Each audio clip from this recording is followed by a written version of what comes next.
Oh man, it's not the time, Larock. Not the time. It's really not the time, man. Why'd you have to go out there and say this on BPM Sports Talk Radio? Because now I gotta make a video about it. And I know I'm responsible for choosing the topics that go onto this YouTube channel, but when something comes up, especially when it's going over a topic as significant as this, I feel like I'd be irresponsible if I didn't talk about it.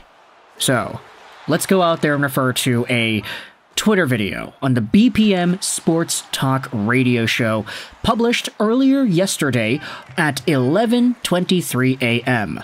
The text reads this: Trevor Zegras pourrait-il être une cible pour remplacer Patrik Laine? Yeah, okay, I suck at French.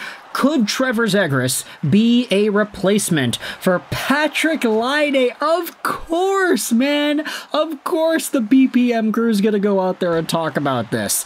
To help us out, because the entire video is French, we're going over onto HabsFanatics.com. Elias Adam published this article. The title is this: A trade involving 3 elements, including Trevor Zegras and Reinbacher, has been proposed on BPM Sports.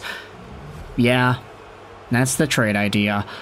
You know, the last time we had made a video like this, it was on April 30th, 2024.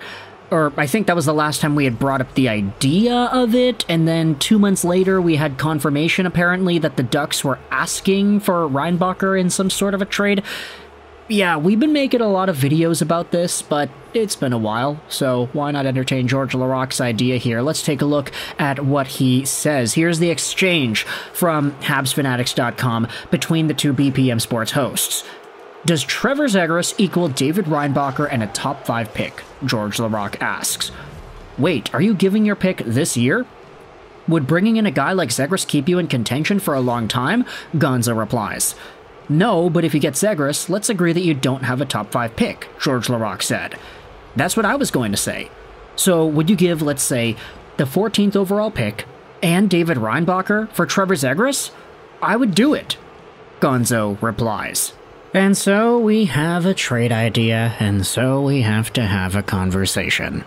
Now, I think part of the reason this is even being discussed now, even though it's kind of, you know, it's kind of weird to think about, oh yeah, the guy just got injured for half the season, and now we're talking about trading him. But I think, obviously, when you acknowledge what Reinbacher and Laine were supposed to be for the Montreal Canadiens in 2024-2025, Reinbacher wasn't supposed to be a guaranteed name. Right?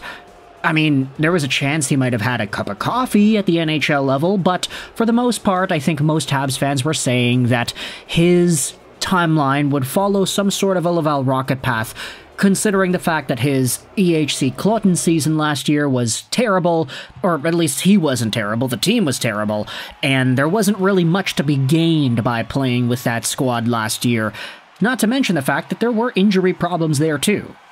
So, going from one of the worst teams in the Swiss League to the Montreal Canadiens in the NHL seemed like a pretty big leap. And when you consider the fact that David Savard, Justin Barron, and Logan Mailloux would all kind of be lining up for spots on the right side, it made the idea of Reinbacher breaking onto the team seem a lot more unlikely. Maybe not impossible, but unlikely. Meanwhile, for Patrik Laine, that guy was supposed to be a gamer. He was supposed to be a top 6 guy. He was supposed to be a player who maybe even had the capacity to score 40 goals on the year.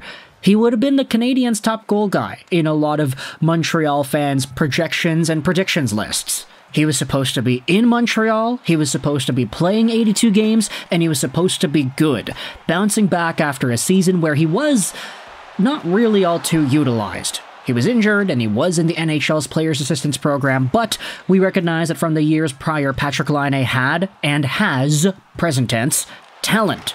So, Habs fans were expecting that out of him. For Reinbacher to miss out on the year, definitely not ideal from a development point of view, and you start to wonder where Reinbacher's career is going to go, and whether or not he does have the capability of becoming the next Olli Juolevi, for example.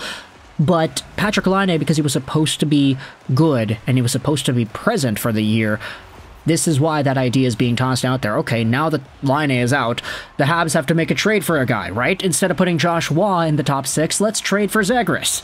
And I think part of the reason Reinbacher is included in here too, not only is it because it's already been confirmed by different analysts that the Anaheim Ducks were asking for David Reinbacher in a trade, but also because with the injury, I hate to talk about players like this because they are human beings whose circumstances in a lot of situations are not in their control. Like, obviously, David Reinbacher didn't want to get injured. He didn't want to go through a potentially 75% of the season-ending injury when he fell down and take surgery for it and everything. Like, he didn't want that. He didn't choose to do that. But I feel like in the Montreal Canadiens perspective, from the guys at BPM Sports, they might be thinking about this like, hey, because David Reinbacher is injured and because his development is going to be stunted, because there might be that Olli Juolevi thing popping up and making itself known here, why not just trade the guy away now? Trade him away, trade the Montreal Canadiens 2025 first-round pick, get Trevor Zegras, and you have your addition to the lineup that can help you out in 2024-2025. Sure, it would be, in a way, short-term thinking. You're thinking about capitalizing on the status and the value of a guy like Reinbacher, whose NHL value in 24-25 is 0, but whose long-term NHL value is probably a lot higher, assuming he recovers and is able to become good again. But you're throwing that away for a guy like Zegras who will help your team out now because you lost out on Patrik Laine. That's not to discredit Zegras and his age. He is the same age as Cole Caulfield and Alex Newhook and Kirby Dach, so obviously there's a lot of room for him to still continue to contribute, but this kind of a trade would be sacrificing more longer-term years of Reinbacher for what Zegras is able to do now. Honestly, if you're thinking about it value to value, if you think of Reinbacher as a 5th overall caliber prospect, I don't think it's worth it. The number 5 overall pick plus whatever Canadiens first round pick they get in 2025 for Zegras doesn't sound like a great idea, but Reinbacher wasn't really supposed to be a 5th overall pick in the first place, and he has gone through these injuries which definitely have the chance to decline his value. So when you think about it like that, also you consider the fact that the Canadiens have too many defensemen and right-handed defensemen, all of a sudden this trade idea doesn't sound as stupid as I would initially believe. This article on HabsFanatics.com says that in the writer Elias Adam's opinion, they wouldn't make the trade if the pick was not top 10 protected. If the Canadiens stink next year, then they finish, let's say, 7th or 6th worst overall, and then they win the 2nd overall draft lottery, then okay, screw that. They're not making the trade to send the 2nd overall pick to Anaheim. But if it's top 10 protected, if the Canadiens finish just outside the top 10, let's say it's 12th or 13th or 14th overall, because let's not say 16th and above, because the Canadiens might not make the playoffs this upcoming year. Let's say it's 11th overall. The Montreal Canadiens are able to send that and Reinbacher for Zegras. If not, if it's 7th overall, then the Canadiens send their 2026 round pick unprotected or whatever, something like that. Does that make more sense in your opinion? Because of the situation with Laine, does it make you more interested in going after a guy like Trevor Zegras? And furthermore, if you're able to get Laine back before the end of the season, heck, even before the end of the year, let's say in January, Laine is back, and Trevor Zegras is on the team too. Could you imagine what a top 6 of Slafkovsky, Caulfield, Suzuki, Laine, Zegras, and Dach would look like? Look at that top caliber talent all being distributed in the top 6. That would be insane. But of course, unrealistic if you wanted to go from the eyes of reality here.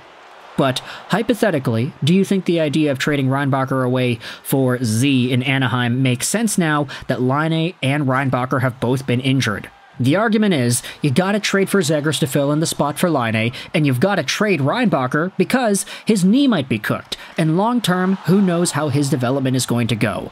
Let me know your thoughts in the comment section below whether or not you agree, disagree, or somewhat agree with this video idea. The article in the description will be there, and if you wanted to see the video clip itself, it's in the article, so you can just do a few clicks here and there to find your way.